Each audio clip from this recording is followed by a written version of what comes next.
This is an unrehearsed sales interview with our two other insurance salesmen, Reed Britton and Ben Silver, who will act out a simulation with Ben Feldman. In this scene, Mr. Britton and Mr. Silver are playing the owners of the Ajax Real Estate Development Company. For 12 years, they've been buying and developing land. They build industrial real estate leasing property, mostly warehouses, together with some front office space. There are a series of these. Consequently, Mr. Britton and Mr. Silver have some land they bought in advance, some mortgages they're getting paid down, and some new mortgages. Their bank cooperates with this plan.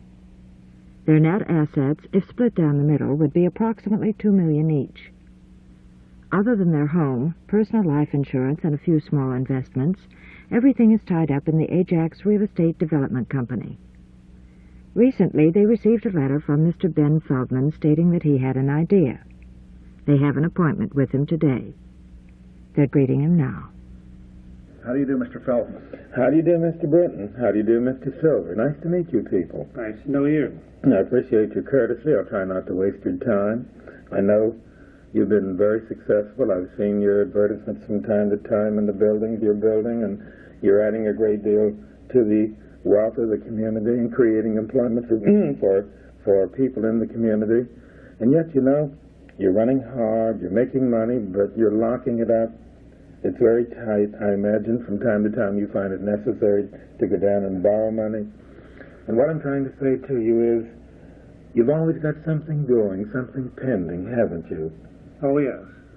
Now, would you agree that you need time and will always maybe need time to complete your projects, and there'll always be something else pending?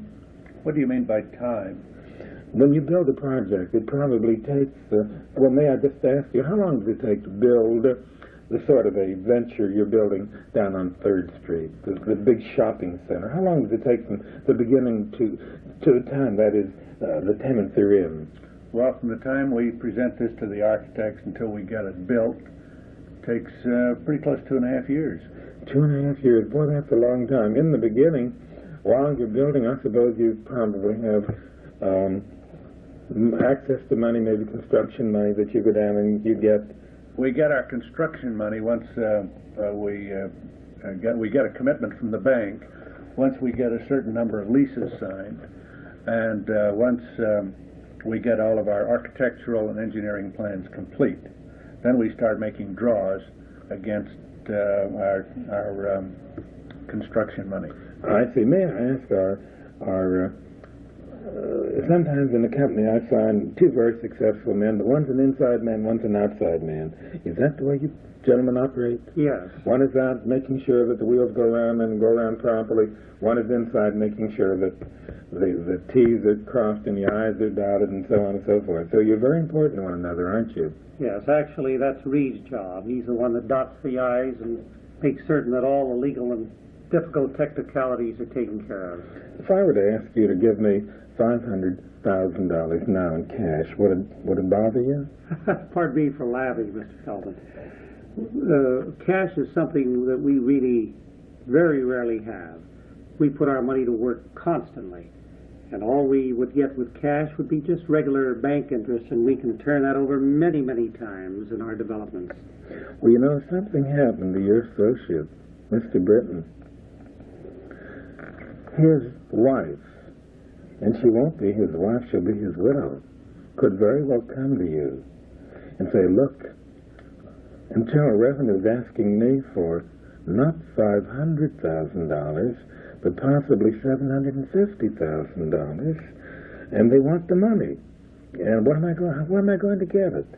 So everything my husband owned was here with you. Can you give me the $750,000? Well, that wouldn't be any problem at all, Mr. Feldman. We have a tremendous line of credit. We have plenty of assets to back it up. All we'd have to do is go to the bank tomorrow, and we could get certainly that money without any problem. And you feel that you could get that money? You know, normally when if I were a banker and you came to me to borrow money, I'd ask you what you're going to do with it, and you'd say to me, you're going to plow it in here, plow it in here, plow it in here. He's going to ask you this. How are you going to answer it? May I ask you that? Where are you going to plow it in? What are you going to put it into? I would tell him the facts. Well, then there will be no security for the $750,000, will there? Well, the security would be me, Mr. Feldman. Both Reed and I are familiar with the entire operation of this business to the point where if anything happened to either one of us, the other one could carry on without any problem at all. Even though we have our respective positions, we've done that enough planning to the point where we know all the facets of the business. Plus, in addition to that, we have developed a fine organization with good backup men. So I feel that the bank would go along with any problem that we'd have because they'd be fully confident that our organization would continue. If your partner, Mr. Britton, or may I call you Reed? Surely. If he were to go away for a weekend, it wouldn't bother you. You could manage. If he were late getting back the next week, it wouldn't bother you. Suppose he went away for a month. Would that bother you? Well, he has been away for a month, and I will say that I do miss him, yes. If he went away, if he took a long vacation and was gone for a year, would that bother you? Very definitely. Well, someday he's going to walk out and he's never coming back. Would that bother you? Yes, it would. Because not only do you have to do his work, or find someone to do what he'd been doing, and you know, he's very good. He's a key man. One, because this is his own money that he's working with. Number two, he's stubbed his toe along the way a time or two, and because he did that, he learned and he became better and better and better. So it may take a while for you to find and train another man who may also stub his toe a time or two. Now, it's going to be awfully hard for you to do everything you're doing now and everything he's been doing. It's going to be doubly hard to take $750,000 out of your bank or out of your company and give it to his family. It's going to restrict your ability to borrow money, more money, even if you can do this. You know, there is another way. As long as you're both here, no problem. But if either man walks out, the widow can't step into that man's shoes. With all due respect to Mrs. Silver, you don't want her as a partner. What should she contribute? No, I don't think I would. I'm sure that she would say, look, Reed, I'm not qualified to work. And she really isn't, nor is my wife qualified to work. They've been raising families, and they don't have any training as secretaries and so on. Now, I'll tell you, Ben and I have talked about this, and someday we can see that we've got to either have a definite plan for continuity or we've got to have a complete bailout, and we haven't concluded which way to go. Now, Ben has two daughters. We expect that they will marry two very fine sons, and in all probability those two sons might someday fit into the business. Nothing would please us more than to make way for them, and I have a feeling that my two sons are looking very eagerly to joining this business someday. Well, Reed, that's wonderful. You know, if you can build continuity, then all the effort and all the headache and all the heartache that you put into going from there all the way up to here, wonderful. And then your boys can step into your shoes and carry it on. It's a lifetime of effort that isn't lost, that isn't wasted. Now they can carry it on. For your family, the return on the business is much more than the return on the money itself. Would be wonderful. But in order to keep together what you've put together, you'd better take care of the other man. I don't mean you, I don't mean you, but Uncle Sam's everybody's partner, and he will want 20% of everything you own. He'll want 25. He'll want 30. The bigger you get, the more he'll take, and you simply can't pull that kind of money out of an operation without hurting it. Now, Mr. Feldman, we've thought about this. As you know, we pay income taxes every year, and consequently taxes are not completely foreign to us. And we've had friends who have died. Now, I have a friend who died, and his family told me that they had an interesting way to pay this off over a 10-year period that the government has provided. In other words, he was a stockholder in this little company, doing very well, and when they came up against this estate tax problem, they arranged with the government to pay it off over a 10-year period, and I think they only charged 4% interest. That's right. A fantastic method, and I think that would probably be the answer to our problem, Ray. Yeah, that's one reason I haven't panicked over this before. I've sort of felt that we had a way out. We had time. But you do have to pay what must be paid. Yes. Oh, yes. But you do get time to do it. Yes. 10 years, as we understand now. Of course, we haven't gone into it too thoroughly, but we haven't been that concerned about this problem. Well, I understand. No one plans on dying, only on living. I don't think I'm going to die today. And we all feel that way, so we plan on living. But you know, you do have to pay it, don't you? Whatever it turns out to be, if it's $2 million or 500,000 or whatever it turns out to be, you have time to pay it, but you do have to pay it. And you'll pay it plus interest. Only 4%, Mr. Feldman. Well, if you'll give my company just the 4%, I'll pay it for you. Say that again. If you'll give my company just the 4%, we'll pay it for you. If you'll give me the 4%, we'll pay the 500. And then we'll have to pay you back the 500? No, there is a contract. If you can qualify, there is a plan, there is a policy, which you won't pay for, your company will. But it'll be owned by, paid for, and payable to your company, and there is a method of using that to pay the cost, all the cost, of settling your estate. Why don't you let me put something together? We're talking about big figures. Men run hard. Sometimes they fall apart. Not all at once, but a little bit each time, each day, each month. There have been a good many days, I imagine, when you woke up with a headache, didn't feel quite as good as you'd like to feel. See, we're beginning to fall apart. Why don't we find out if you're eligible for a certain kind of a policy? Well, Mr. Feldman, I think Reed and I may have overlooked telling you that, and this may be also partial answer to the problem, that several years ago we took out some insurance, and I believe they called it Key Man, and we have it payable currently to our company, and that certainly was a fairly substantial amount. How much was that, Reed? Oh, that was $150,000 apiece. Mm-hmm. And that's not assigned to a bank. Oh, no, that's payable directly to our company. And that would come into the company. Right, and we felt that that money could also be used for taxes or whatever other reason it was, or for the loss of any one of our abilities or services if one of us died. Was that quite a little while ago? A year ago? 5 years ago? It was about 6-7 years ago, thereabouts. Yes. But you know, you're a very successful company. You're a lot bigger now than you were 6 years ago.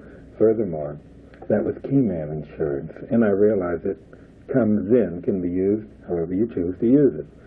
But if he walks out, I doubt if $150,000 will replace him. You're going to need something to lean on. But over and above that, the day he walks out, he's your partner. So his problems will become your problems. And this family can only look to you. And his estate is so intertwined, can only look to you. This is where they have to look for the money they need to pay what has to be paid. The $150,000 is a nice cash cushion to give you a little time to go find another man and train the other man and pay for the mistakes the other man might make, to gradually replace him. But Uncle Sam might not wait that long. He wants paid quickly. The tax on the estate will be very dramatic and very realistic. I have a book full of who's who in America, from presidents of the United States down to Boeing, down to the richest men in the country, showing what happens. And rarely is there enough liquidity in the estate to pay what must be paid. And this won't get better. This won't get better. As you get bigger, it will get worse. You know, Mr. Feldman, I've been listening to you, and we bought 150,000 years ago. I think we're paying around $7,000-8,000 a year. I've forgotten for this. If we were to be buying the amount of insurance that might be somewhat equal to our taxes, and then you consider that Ben and I are both now 6 or 7 years older, we'd be paying a tremendous amount of money, and that might interfere with the profit-making ability of the company, because we would be tying too much money up in some area where it's non-productive. You see, we feel that maybe our working capital is worth 20% per year to us. Well, you don't hesitate to borrow money from your banks. Not a bad. No. Should something good present itself. No, I should say not. Money makes money. You needn't build equity in the plan. You needn't build cash value, only face value. We'll finance the plan for you at bank rates of interest. And instead of you paying, let's say, $4,000 for a $100,000 policy, or $20,000 for a $500,000, or let's say $40,000 for the $1 million that seems to be indicated here, the New York Life will put in 75% of it, subject to an interest factor. You put in just 25% of it. So we're back down to where your outlay is only maybe $1,000 a month, other than interest. And the day either man walks out, $500,000 walks in. If you don't do it that way, you'll have to do it your way. Your way is to go down to the bank. Your way is to borrow the $500,000. Now, if you don't do it that way, you'll spread it out over a period of time. And even at 4%, $500,000 is still $20,000 a year in interest only. And you still have to pay the $500,000. He's got a good point, Ben. Yes, he does, but Reed, I think we're going to have to talk this over. There's a lot involved here, not only money, but you recall that our attorney has often told us not to jump into anything, and he's spent considerable time in working with us. In fact, he recently prepared some new wills for us. So we're pretty well taken care of in every sense of the word. Your point is well taken, Mr. Feldman, but give us a little time to think over what you're talking about, and we'll let you know. Well, that's wonderful. It really, really is. But, you know, with all due respect to your lawyer, my lawyer, anyone's lawyer, you see, he won't pay your bill. He may figure them out. He may state in a buy-sell agreement, if I die, you buy. But somebody had better create the money. If you don't do that, you better borrow the money. And frankly, if there isn't money around, you know how he gets money? He liquidates assets. Do you want your company liquidated? No, we sure don't. If you want continuity for your company, there are only two ways to get money. Borrow the money or sell something. Maybe you can borrow the money from the bank, but if you do, you better pay it back. He's going to look you right in the eye and he's going to say, can you pay it back? Can you pay it back? Can you do everything you've been doing, everything your partner's been doing, and still do it as well? And take this obligation on and promise to pay it back. And until you pay it back, you pay the interest on it. Why don't you let me pay it? There are all kinds of tools. You use the one that fits. This is a tool designed to fit. I'll put it together. Ben, I think he has a good idea. Listen, Mr. Feldman, what we would like to see you do at this point is go back to your office, put this thing in writing, put the figures together, give him your age, Ben, I'll give him mine, and then let's see how it looks on paper. And you know, it's only a week until our auditors are coming out to do some year-end planning. Why don't we spend a little time with our auditors once we get Ben's figures? Good idea. Good idea. Well, that's wonderful, wonderful, wonderful. But let's do one more thing. Could we do one more thing? You know, I can put figures together. And on the outside, you look wonderful to me, but I don't know about the inside. And I can give you a projection that may turn out to be entirely wrong. You look to be 50 years of age, and maybe you're 60. I don't know. And your doctor can't tell me this. Our life underwriting committee can, because they're looking down the road and measuring how far it's going to be. Take time for the medical. It won't take more than an hour at the most. And then what I bring you and what you show your auditor will be authentic and dependable. These rates will be accurate. Would you do that? Well, Ben, Reed and I jog every day for about 3 miles, so we know we're in excellent health. We play tennis on the weekends. We have regular physical checkups. There's no problem there. We know that we can pass. Isn't that right, Reed? And Ben's running around these projects all the time, and I'm running up and down these stairs. That's no I'll problem. tell you, we're a couple of youngsters, I think, physically. That's right. And you know that I'm just completing a case with another firm. They're also developers, and there were 3 of them, and one of them died very suddenly, very unexpectedly. They had to come up with $1 million to pay the widow. And they did it, but boy, it was a load. And he apparently was in good health, and he had a coronary. And you know, a personal friend of mine recently, who was always exercising, had a bicycle at home, he watched his food, he didn't want any fat on the steak, everything. You know, he died. He had a coronary unexpectedly. He wasn't overweight. He wasn't anything. I can give you a rate book full of figures, but I don't know if they'll fit. Go one step farther. You're going to spend time with your auditor. I bet your auditor charges you $50 an hour. You're going to spend time with your auditor. Let me give you a projection that I know will be accurate. And if you elect to move ahead on it, this is what it will be. I'll arrange a time that's convenient for you. If Monday isn't convenient, we'll find some other time during the week. It won't take that long. I'll ask the doctor not to keep you waiting. Well, listen, I'm going out of town, let's see, on Tuesday. Any chance I could probably see him before then?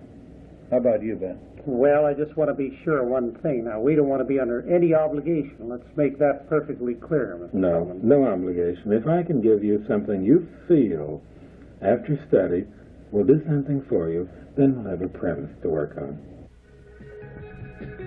This concludes the simulated interview as acted out by Ben Silver and Reed Brinton with Ben Feldman. Dynamic Ideas in Selling. Dynamic Ideas by Which to Live, shared with us by Ben Feldman, field underwriter for the New York Life Insurance Company. Thank you, Ben, for being the guest of Farnsworth's Great Sales Ideas.